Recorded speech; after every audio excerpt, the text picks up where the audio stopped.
Bonsoir tout le monde, on se retrouve pour une nouvelle vidéo. Une vidéo pour parler de One Piece, vous l'aurez vu dans le titre d'ailleurs. Hop, voilà, je sais plus exactement comment c'était, mais voilà. Du coup, une vidéo pour parler de One Piece, des épisodes 200 à 300, vous l'aurez vu dans le titre. J'ai enfin atteint le stade des 300 épisodes de One Piece. Ça fait, je sais pas, j'ai pas été voir combien de temps ça fait que j'ai fait ma vidéo de l'épisode 100 à 200. Bon, ça doit faire quand même quelques mois maintenant. Tout simplement parce que déjà, résumons qui est... Non, avant, avant de faire tout ça, mon petit top de l'équipage, bien entendu. Alors, à l'heure actuelle, à l'épisode 300, mon top d'équipage, alors ils sont 7. Du coup, il y a Robin, Luffy, Zoro, Sanji, Nami, Chopper, Usopp. Mon top 7, c'est Usopp. Tout simplement, je l'aime toujours pas. Il m'énerve toujours autant. Je suis désolé pour tous ceux qui surkiffent Usopp, mais moi il m'énerve de fou. Ah, Usopp, Waouh, j'en ai marre d'Usopp. Vraiment. Il y a de temps en temps quelques actions, quelques paroles qu'il dit qui sont bien ou des trucs comme ça, et j'aime bien le voir sur ces moments. Mais le truc, c'est que sur 300 épisodes, des moments comme ça, c'est arrivé, bon, peut-être 5 fois, quoi. Sur 300 épisodes, ça fait peu. Voilà. Mais du coup, voilà. Top 7, Usopp, le sniper de l'équipage, je l'aime pas, je l'aime pas beaucoup. C'est le seul membre de l'équipage que je ne supporte pas vraiment. Tout le reste, je les aime, mais bon, voilà, il y a des préférences. Ensuite, top 6, Sanji, tout simplement, voilà, j'aime bien Sanji, mais c'est celui que je préfère le moins entre les 6 qui restent. Et tout simplement, c'est le cuisinier de l'équipage, mais ça devient un petit peu chiant le fait qu'ils disent tout le temps Nami Swan, Robi-chan, c'est super chiant. C'est vraiment, il y a un moment, ouais, c'est drôle, nanani, mais sinon c'est super chiant. Ou sinon, là, pendant ces épisodes, il y a un fight à un moment qui fait contre Khalifa. Le mec, il est ultra fort, il aurait pu la one shot, mais il a perdu parce qu'il tape pas les filles. Du coup, bon, oui, ok, mais enfin, voilà quoi, genre what the fuck, c'est ton ennemi, vas-y. Du coup, Sanji, de temps en temps, il me fait un peu chier quand même, mais sinon, il est quand même très stylé. Ensuite, top 5, Nami. Alors, elle est beaucoup descendue, tout simplement parce que Nami, j'aime toujours énormément, mais les autres sont tellement insane ou sont tellement devenus insane durant ces 100 épisodes que voilà, Nami, elle est obligée d'être un petit peu en retrait. Mais du coup, Nami, ouais, navigatrice de l'équipage, je l'aime vraiment bien, Nami, mais voilà, c'est top 5. Top 4, Chopper. Incroyable. Alors Chopper, au début, quand on l'a vu, j'étais ouais, bon, sympa, mais pas fou, quoi. Et là, vraiment, il était de mieux en mieux, et vraiment, sur la dernière partie des épisodes 200 à 300, du coup, à Enies Lobby, incroyable, il a bouffé 3 Rainbow Ball, c'est bien, bon, voilà. Incroyable sa transformation. On en reparlera après, mais incroyable. Du coup, Chopper, Tom 4, c'est. Enfin, Tom, non, Top, c'est mieux. Top 4, c'est. Chopper, c'est quoi en vrai dans l'équipage? C'est. Ouais, la mascotte.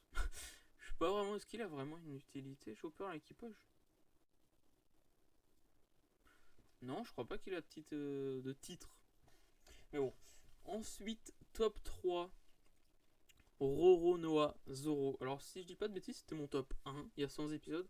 Parce qu'il est juste insane et il est toujours insane.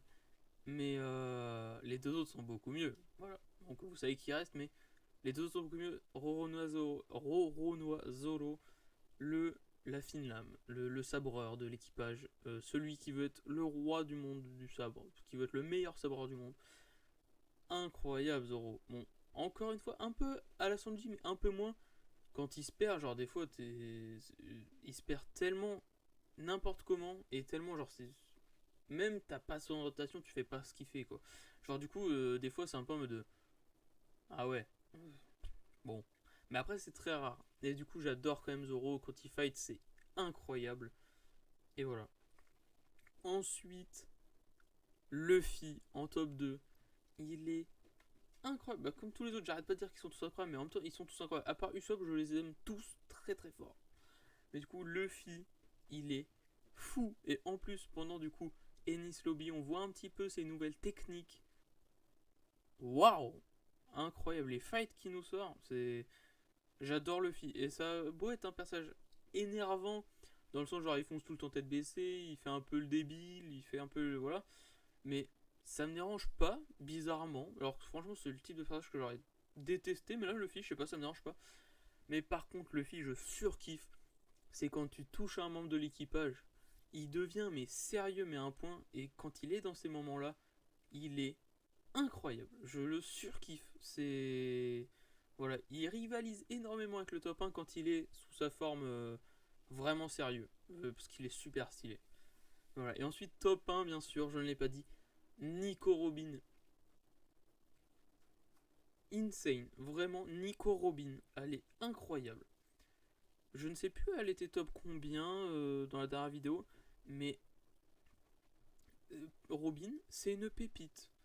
Je la surkiffais. Et là, pendant ces épisodes, on en apprend énormément sur elle, sur son passé, sur tout ça. Je la surkiffe, Robin. Et attention, ça va peut-être, on va voir par la suite de One Piece comment ça va se dérouler, détrôner Hinata qui est mon top 1 féminin, tout animé confondu, voire à la limite mon top 1 personnage animé tout confondu, mais féminin, masculin. Robin va peut-être détrôner Hinata.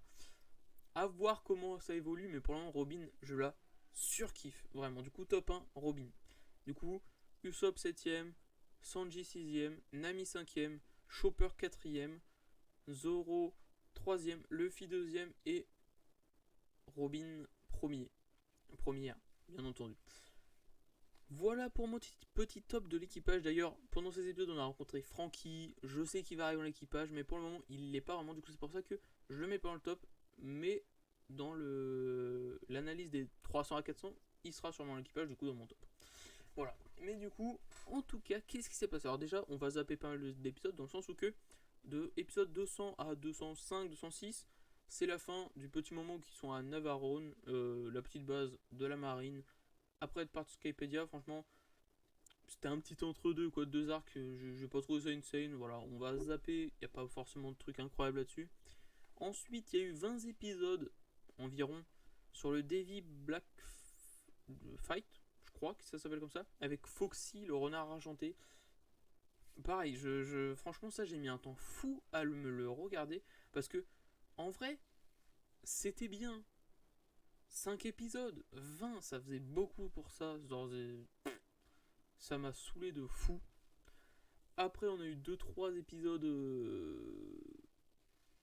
2-3 épisodes de battement, quoi. Ou qui perdent leur mémoire, bon voilà. Et ensuite, on arrive à Water 7, où on va y rester pendant 40 épisodes à peu près. Et Water 7, c'est déjà très stylé. Water 7, l'île, bah, porte bien son nom. Il y a vraiment beaucoup d'eau. C'est une île qui est sur des canaux. C'est une île qui a une putain de fontaine au centre de l'île une putain de fontaine qui fait toute l'île en fait. Et elle est déjà super belle cette île. Elle est incroyable. Et on apprend quelque chose de incroyable dans ce moment de Water 7. On apprend que le Merry est irréparable. Ça me fait très peur parce que d'ailleurs pendant qu'ils sont à Water 7, il y a un petit fritage avec Luffy et Usopp parce que Luffy dit que bah du coup le Merry il est irrécupérable et du coup faut changer de bateau. Du coup Luffy décide de changer de bateau, sauf qu'Usopp ne veut pas. Le Merry c'est sa pépite, c'est un cadeau de Kaya, enfin du servant de Kaya, mais bon on va dire que c'est un cadeau de Kaya. Voilà, du coup pour Usopp ça compte énormément, et même pour Luffy ça compte énormément le Merry. Mais bon, il est remplaçable, enfin, s'il est cassé, il est cassé quoi. Et du coup voilà, d'ailleurs, le dernier moment avec Merry, il tombe à la flotte dans l'Aqua Laguna. Est-ce qu'il est encore intact? Je ne sais pas du tout. Parce que l'Aqua Laguna, c'est à Water 7, une fois par an, il y a des putains de grosses vagues qui arrivent sa mer et qui recouvrent tous les bâtiments. Genre, t'as une partie de l'île là, et une partie de l'île un peu plus au-dessus, qui fait un rond, comme une fontaine. Et l'Aqua Laguna submerge totalement la première partie de l'île. Du coup, les gens sont obligés de se réfugier au top. Voilà, et du coup, pendant l'Aqua Laguna, il y a des grosses vagues sa mère qui débarquent. Et du coup, le Merry est tombé là-dedans, dans les vagues, dans les grosses vagues. Du coup, je ne sais pas comment le Merry survit là-dedans. Est-ce qu'il est encore en vie? Est-ce qu'il est cassé? Je sais pas trop, on verra bien. En tout cas, voilà. Alors du coup, ils allaient à Water 7, d'ailleurs, je l'ai pas dit, mais pour trouver un charpentier, pour déjà réparer le Vogue Merry et trouver un charpentier. Charpentier qui va, je suppose, être Frankie. Voilà. Mais du coup, le Merry irrécupérable, irréparable. Est-ce qu'ils vont changer? Est-ce qu'ils vont continuer avec le Merry jusqu'à ce qu'il tombe en lambeaux? On va voir ça. Je vais voir ça parce que pour le moment, comme je vous ai dit, le Merry, genre vers l'épisode 260, je dirais un truc comme ça, il tombe à la flotte dans l'Aqua Laguna et on n'a plus entendu parler, ni on l'a plus revu jusqu'à l'épisode 300 là. Tout simplement parce que voilà. Ensuite, à Water 7, on voit le CP9, le Cypher Pole 9, c'est comme ça qu'on dit, qui est du coup une agence secrète de la marine qui sont à Water 7 pour voler les plans d'une arme, d'une vieille arme. Voilà, les armes de l'ancien temps qui s'appelle Pluton, qui est un navire de guerre, si j'ai bien compris, et qui est détenu par Icebarg, comme ça qu'il s'appelle, je crois, qui est l'apprenti de Tom. Qui est Tom? C'est un personnage très important, c'est celui qui a construit le bateau de Gold Roger. Voilà. Que ça, ouais. Et il a aussi construit le train des mers. Voilà. Le train des mers, c'est un petit train qui fait le tour de quelques îles. Et voilà, il n'y a pas besoin de log pause, il n'y a pas besoin de trucs comme ça, d'éternel pause. Il passe tranquille. Mais du coup, c'est incroyable. Et Frankie et Icebarg sont ses apprentis. Et du coup, le plan est à Icebarg, mais il va le donner à Frankie. Bon, voilà. Des petites magouilles. Et du coup, la marine veut mettre la main sur ses plans pour ressusciter les armes, pour montrer que c'est eux qui dominent et mettre fin à l'ère des pirates. Et du coup, ils engagent le CP9 pour trouver ses plans dans Water 7, enfin trouver, voler plutôt les plans à Water 7. Et du coup, le CP9 sont très très forts, bien entendu, sont très stylés. Et ils vont réussir, pas à voler les plans, mais par contre à embarquer Robin, parce que Robin va les aider contre la menace, parce que le CP9 va menacer de lancer un Buster Call sur l'équipage des Mugiwara. Et un Buster Call, qu'est-ce que c'est? Voilà. Pour ceux qui ne savent pas, un Buster Call, c'est l'attaque de 5 amiraux, vice-amiraux, je crois, plus 10 bateaux de guerre qui se dirigent au même endroit et qui vont vraiment pour anéantir la cible. Voilà, du coup c'est une attaque qui ne rigole pas. Et du coup Robin a déjà vécu ça par son passé qu'on découvre après, qui a vécu à Ohara, une ville de chercheurs, d'archéologues qui se sont fait décimer par un Buster Call justement. Toute l'île s'est fait décimer sauf Robin. Parce qu'en fait, du coup, il lisait les poneglyphs, ce qui est interdit. Et surtout, voilà, il faisait plein de recherches sur l'histoire du siècle perdu. Et bah, c'est interdit, quoi, tout simplement. Du coup, ils se sont fait laver. Il n'y a que Robin qui a survécu. Et du coup, on voit la violence d'un Buster Call, quoi. Et du coup, pour ne pas que Robin, vu qu'elle sait ce que c'est que la violence d'un Buster Call, elle va coopérer avec le CP9 pour pas que l'équipage de Luffy se prenne un Buster Call dans la gueule. Parce que j'ai très hâte qu'ils se le prennent par contre, parce qu'ils vont se le prendre. Mais parce que c'est sûr, ils vont se le prendre, quoi.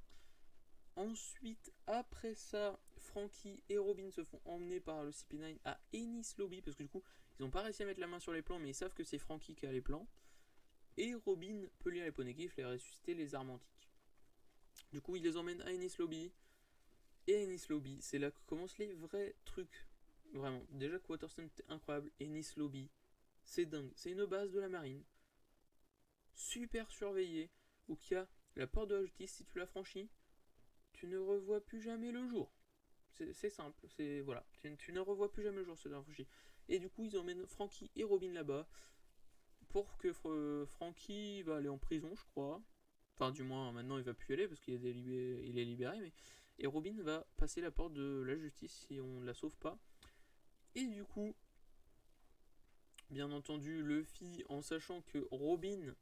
Oui, d'ailleurs, Robin a empêché le Buster Call et a coopéré avec l'État pour du coup sauver les Mugiwara parce que son vœu le plus cher, c'est de sauver l'équipage de Luffy parce que elle n'avait plus aucune raison de vivre, elle avait plus de rêve, elle avait plus d'espoir, elle avait plus rien vraiment. Et de intégrer l'équipage de Luffy, ça lui a redonné un rêve, de l'espoir, de l'amitié, des sourires, ça lui a tout redonné. Du coup, elle doit sa vie au Mugiwara, quoi, très clairement. Et du coup, Luffy, bien entendu, Robin, c'est son Nakama. Tu ne la touches pas, tu me l'enlèves pas, tu me la laisses. Bien entendu, du coup, les Mugiwara vont suivre le CP9 sur l'île et va y avoir un gros fight sa mère entre d'un côté l'équipage de Luffy et de l'autre côté le CP9 et c'est incroyable. D'ailleurs, tous les fights sont pas finis. Tous les membres du CP9 à l'épisode 300 où je suis, parce qu'on n'a pas fini, je suis encore dans les Ennis Lobby là. Tous les membres de l'équipage sont. Enfin, tous les membres de l'équipage que je raconte. Tous les membres du CP9 sont KO, sauf Lucy, le plus fort, qui est en train de se fight contre Luffy. Et du coup, Robin est sur le point de franchir la porte de la justice au moment où je me suis arrêté. Et Frankie est en train d'aller la chercher. Est-ce qu'il va avoir le temps d'aller la chercher? J'ai peur. Mais tranquille, il va avoir le temps. J'espère. Ouais. Mais du coup, voilà où j'en suis. Et d'ailleurs, One Piece a le don pour te mettre des épisodes où on s'en fout au pire moment. Mais vraiment. En plein milieu de Ennis Lobby, un arc insane qui se bat de partout. Vraiment insane cet arc. Ils te mettent 5 épisodes flashback pour te remontrer comment tous les Nakamas sont rentrés dans l'équipage de Luffy. On s'en fout, on s'en rappelle. Ou sinon, mets-le-moi entre deux arcs. Mets-le pas en plein milieu d'un arc. Bon, ok, c'était entre deux scènes, entre guillemets, il y avait une mini pause avant que ça parte vraiment sur du gros fight. Mais mets-le à la fin de l'arc. Putain. Et pareil, à un moment, en plein milieu d'un fight, d'ailleurs, Chopper, qui se fightait contre un membre du CP9, utilise 3 Rumble Balls pour ne pas mourir et du coup se transforme en monstre. Insane. Oh, Chopper, quand il s'est transformé en ça, c'était incroyable. Et il se transforme en ça, épisode d'après, ils te mettent 2 épisodes où qu'on s'en bat un peu les cacahuètes pour Noël et le jour de l'an. Mais on s'en fout. On veut voir Chopper, nous. Montrez-nous Chopper. Mais du coup, on l'a vu au final. Et très stylé, Chopper. Incroyable. Waouh. Ah, c'est pour ça qu'il est passé top 4, je l'ai mis. Ouais, top 4. Incroyable cette transformation. Pourquoi tu nous l'avais caché? Non, pourquoi il nous l'avait caché? Tout simplement parce qu'il s'en rappelle plus dès qu'il a fini sa transformation. Et il ne comprend même plus qui est qui, juste il voit quelqu'un, c'est la bastos. Hein. Ah, allié, ennemi, c'est un coup de poing à la gueule. C'est un petit peu pas évident à contrôler, quoi. Mais du coup, en tout cas, très stylé. Et d'ailleurs, Robin a enfin exprimé pendant cet arc, enfin pendant Ennis Lobby, son envie de vivre. Pour la première fois, elle a dit je veux vivre. Ah bah ça, tu le dis pas 2 fois à Luffy, hein. C'est pour ça qu'il est parti direct. Hein. Ah bah ouais. Et du coup, là, j'ai très très hâte de revoir Robin revenir dans l'équipage. Enfin, revenir, il y est toujours, mais genre, elle s'est fait enlever, du coup, entre guillemets. Et du coup, quand elle va revenir auprès de Luffy et tout, ça va être émouvant, je pense. Je pense. Voilà. Mais du coup, c'est à peu près tout. J'ai peut-être même sûrement oublié 2-3 petits détails, mais voilà. En tout cas, pour le moment, du coup, je suis dans Ennis Lobby. C'est incroyable ce qui se passe. J'ai hâte d'avoir la suite et c'est pour ça que je tourne cette vidéo. J'ai regardé l'épisode 300 tout à l'heure. Et je tourne cette vidéo parce que j'ai envie de continuer là. Sauf que j'ai pas envie de continuer avant d'avoir fait la vidéo, tout simplement parce que bah sinon je vais être. Mon avis que je suis en train de donner va pencher sur les derniers épisodes que j'ai vus. Du coup, si je regarde plus, ça va un petit peu cafouiller. Mais voilà. Du coup, c'était une vidéo assez longue, mais je pense avoir fait le tour. Voilà. J'en referai une, bien évidemment, pour les épisodes 300 à 400. Je sais pas dans combien de temps ce sera. Déjà là, c'est sûr, Ennis Lobby, ça dure jusqu'à l'épisode 325, je crois. Du coup, très clairement, je vais rush. Enfin, je vais rush. Là, je vais regarder assez régulièrement jusqu'à l'épisode 325 parce que c'est insane ce qui se passe. Mais après, du coup, s'il y a des petits épisodes bateau entre les deux arcs, ça va peut-être me ralentir. Mais en tout cas, pour le moment, je suis bien parti dans One Piece. Là, je suis à fond dans Ennis Lobby. C'est incroyable. Water 7, c'était dingue aussi. Du coup, voilà. Est-ce que la route va continuer? Sûrement pas. Mais il va sûrement y avoir un moment où je vais faire une petite pause. Mais voilà. Du coup, je pense avoir fait le tour. Je pense pas avoir oublié de choses. Sinon, c'est pas très dérangeant. Mais du coup, voilà, One Piece, je surkiffe toujours autant. Et plus le temps passe, plus l'animation s'améliore, plus c'est dingue, quoi. Plus ça passe, plus je kiffe. Franchement, le seul truc que je n'aime pas dans One Piece, c'est Usopp. Ah, m'énerve. Mais voilà, c'est vraiment le seul truc que j'aime pas dans One Piece, hein. Voilà. Du coup, j'espère que vous avez apprécié cette petite vidéo. Voilà. C'est à peu près tout. Sur ce, si vous venez de vous lever, passez une très bonne journée. Si vous allez en soirée, passez une très bonne soirée. Si vous allez vous coucher, passez une très bonne nuit. Et on se dit rendez-vous au 400e épisode de One Piece.